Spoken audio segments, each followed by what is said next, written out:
Hello, art historians. Today we're going to go over the progressions of places of worship from ancient Greece to early Islamic mosques and then finally Gothic cathedrals.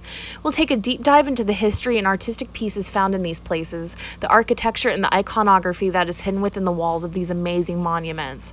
It's interesting to watch how cultures evolved over time from their polytheistic beliefs to their more monotheistic views. The Greeks were known for their very large and diverse pantheon of gods and goddesses that all had their purpose and divine jobs to look over the people. When we get to the Islamic temples, they had converted to the Muslim religion that worshipped Allah as their one true God. Even though their religion states that God cannot be defined, they tried to actually capture his essence through the art. And then finally, we have the Gothic cathedrals that followed the ways of the Catholic religion as we know it today, with one singular Holy Spirit as God. Through these different religious views, we got vastly different types of distinct architecture, religious art, and iconography that has lasted through the ages and captivates us still. We'll start with the ancient Greece and their temples. The one we'll be specifically looking at today is the famed Periclean Pantheon of Athens, which is one of the most famous and recognizable of the ancient Greek buildings that are left standing to this day. Perched overlooking the city-state of Athens, this temple was built specifically in tribute to the city's patron goddess Athena. This temple was the center of religious life. Built in the 5th century BC, it was a symbol of wealth, power, and the assumed elevated culture of the city, since it was the largest and most lavish temple that was ever built in the Greek mainland.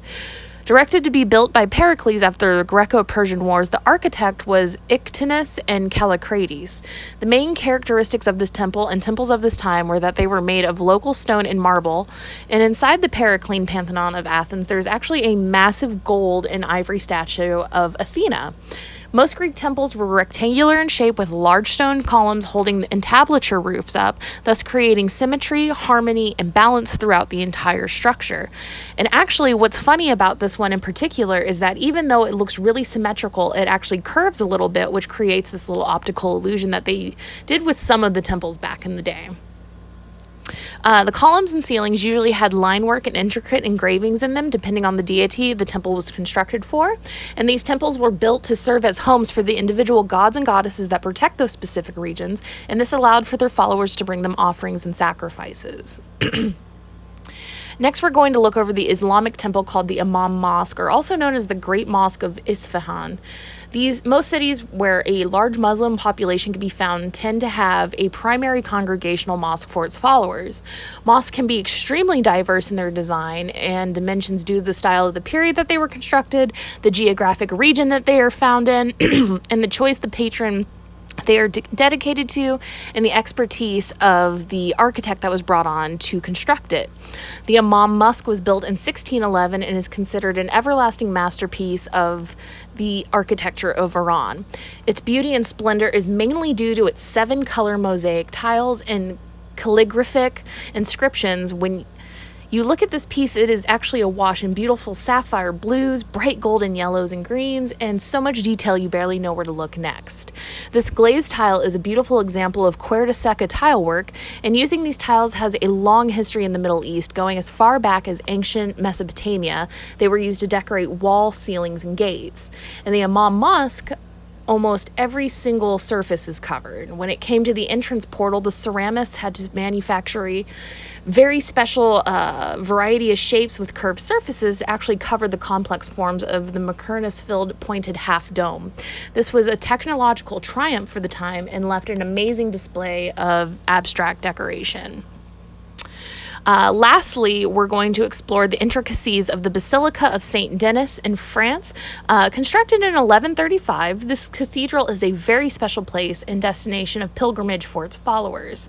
The defining characteristics of this breathtaking piece of architecture is the large stained glass windows, pointed arches, vaulted ceilings, filing buttresses, and the amazing sculptures that loom throughout the premises.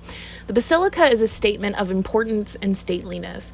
Within the church, there are remains of 42 kings, 32 queens, 62 princes and princesses, and 10 great men of the realm, and are sculpturally animated throughout the building. The space truly embodies the balance of life and death and is named to honor the first bishop of France, Saint Denis. And boy, does he have a wild story. An old account states that after being incarcerated incarcerated for a period as a result of the Decian persecution of the Christians around 250 AD, Bishop Dennis eventually was to face a series of torturous acts that would actually end up with him being decapitated. And it made him a martyr in the mid-3rd century alongside 2 others. But the real story to unfold after his beheading is that his headless body is recorded to have risen immediately from its knees, picked up his detached head, and walked several kilometers while he was still preaching from his mouth. And this phenomenon is portrayed as headless figures carrying their own heads in their hands, and hence why you'll see sculptures of beheaded men if you were to visit.